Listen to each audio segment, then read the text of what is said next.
Very good morning. Wonderful. So I'm assuming the rule to be in the center of the stage applies to me as well. So I'm going to be right here.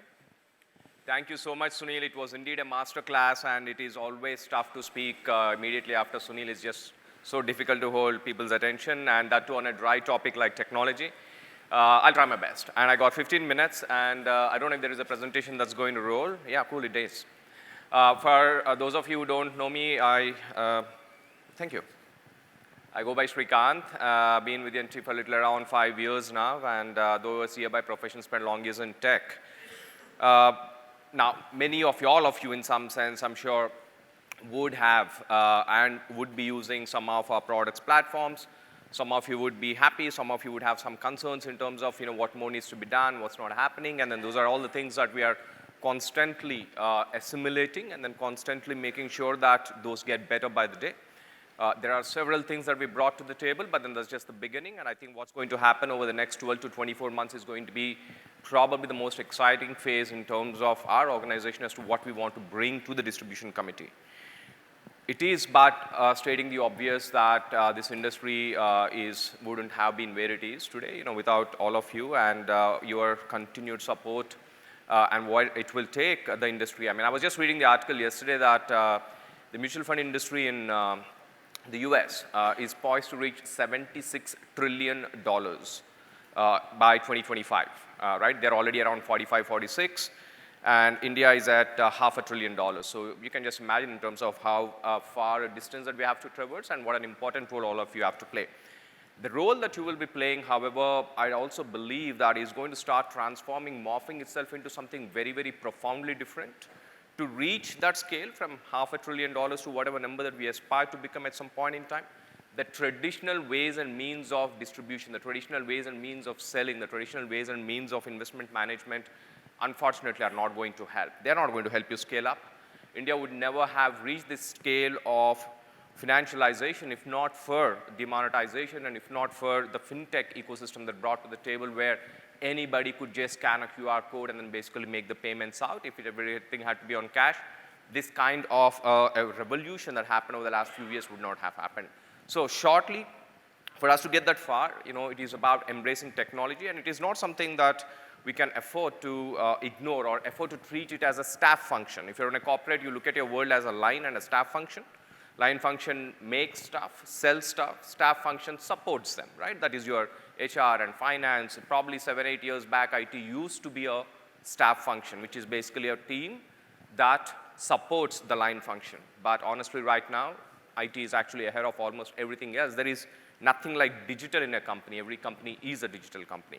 Now, I put together a few things which I believe will be very, very critical in terms of where technology will lead asset management industry and more specifically the distribution channels. The first one is the platforms and the development and the aggressive sales strategy. I will have some anecdotal references on each of these, but not all of them, but let's pick a few. Data economy. Again, stating the obvious cliched statements like data is the new oil and all of that stuff is good and great. But what's more important for us to understand is that how is it relevant to you? How many of you are already fully aware of what's hitting you in the form of an account aggregator as a concept? Do you know, for example, that for your investors, you might know the portfolio that you are managing, but through the power of account aggregator and through the consent framework, you can now get the holistic picture of your investor. Every investment, every insurance policy, every amount of money that's lying in their bank accounts, what have you, right? It is allowed by law with the consent of the investor.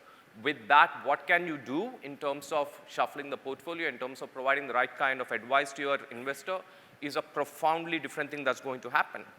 And please be fully aware, I'm sure you are, the bigger institutional and the bank-driven distribution channels, they have been continually investing on technology, on digital and data.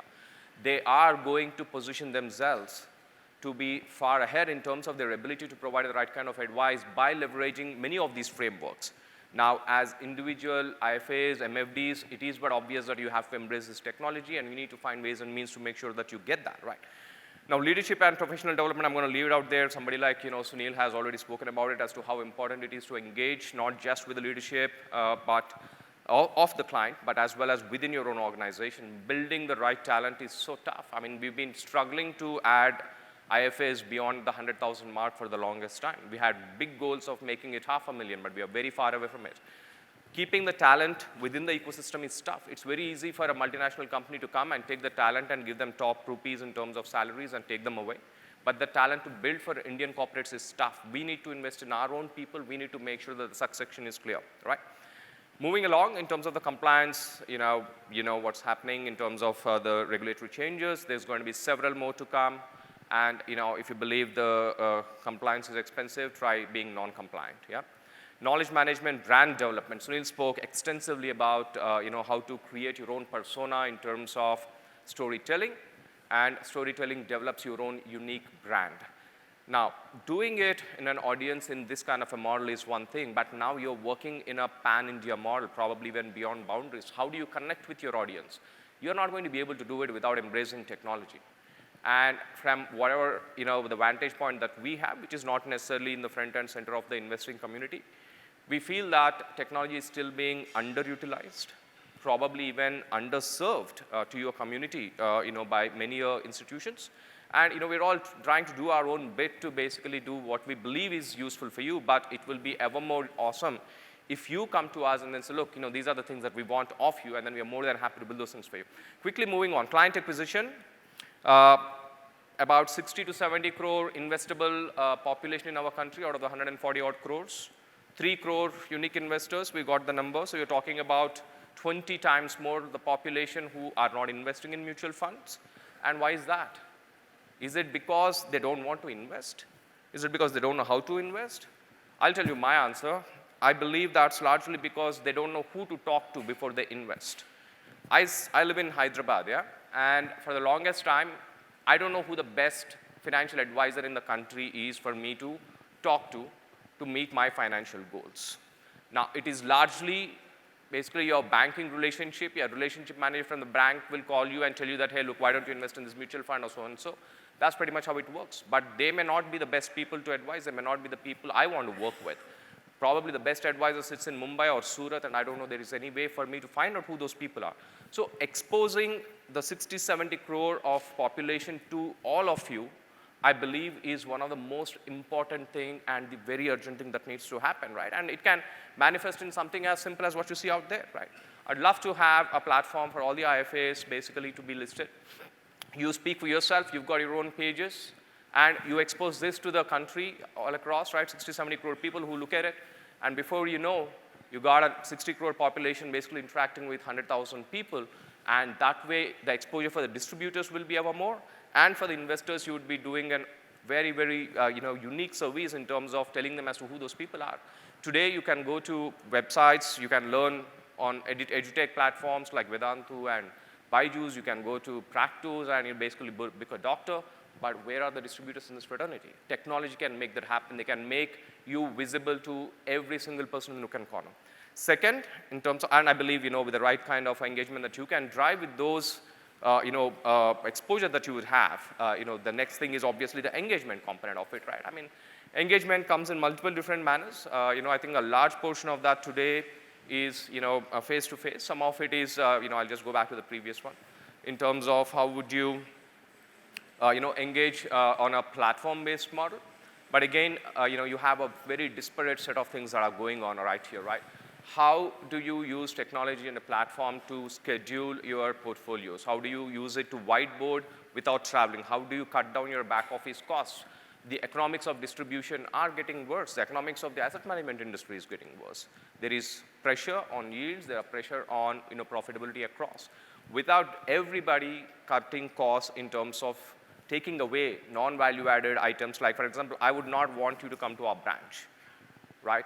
It's not because I don't want you to be there. It's just because I believe it's a criminal waste of your time to spend an hour, waiting to submit some applications or get a service done. In a world where you can get everything done on your platform, we would love for you to sit where you are comfortably ensconced in your house and get anything and everything delivered through your platforms, through your services. If there are items missing, it is our duty to make sure that those get delivered at the very earliest for you, right? And that's where the feedback is important. Customer engagement, again, extremely important in terms of your omni-channel. Whether you're calling somebody, whether you got a web form going on, whether you have email coming through, somebody walking into your branch, somebody going to social media. How do you give one single unified experience through a omni-channel CRM experience is one of the most important items. Notice that none of these have anything to do with how do you process transactions. This is about acquiring your customer, retaining your customer, and keeping the engagement going through storytelling, through technology, through persistent and continual communication in a manner which is very, very convenient, not just for you, but for your investors as well, which is largely going to happen through technology, so to speak, right? Now, I already spoke a little bit about the investor data. There are multiple things that are happening, right? Account aggregator being one such thing. And this is, already we are live in terms of account aggregator as an organization, which means all our clients are. And it's a matter of time that, the fintechs will start using that data very, very effectively. You are a fintech in your own self. Even if you're not a company, as an individual, you have to operate in such manner so that you can use the entire framework for the benefit of your client and for the benefit of your own organization for you to expand. How exactly to do it? Any questions? More than happy to answer that now, later. But broadly speaking, technology is not just for somebody else, it's for your own yourself as well. Your workforce, your teams have to do a phenomenal job, have to be equipped to ensure that they deliver what they ought to deliver, right? Integrating your systems through every third party via API infrastructure is extremely important. To make sure that our employees are given the mobility platforms and the convenience to work remotely in a world like this. It is near impossible to expect everyone to come to be at a central location. The entire talent is disparate and spread out. Today, for example, I can't expect the entire talent to come to Hyderabad and sit and work in my organization. Talent is there in Bhubaneswar, it's there in Mumbai, it's there in Surat. I need to find a way to create a collaborative model whereby I reach those locations and have a platform-driven work whereby everybody can contribute to the benefit of our client.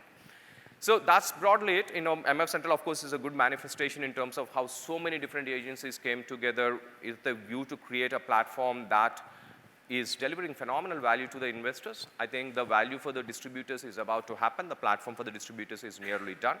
As that happens, you would be able to leverage the power of a single, unified data source at the source of data, basically the entire platforming, and how effectively you could transact and get your issues resolved. Yeah. So that's that. Thank you so much, and have a lovely day. There are a phenomenal number of speakers to speak after this, so I'm really looking forward to hear that as well. Thank you.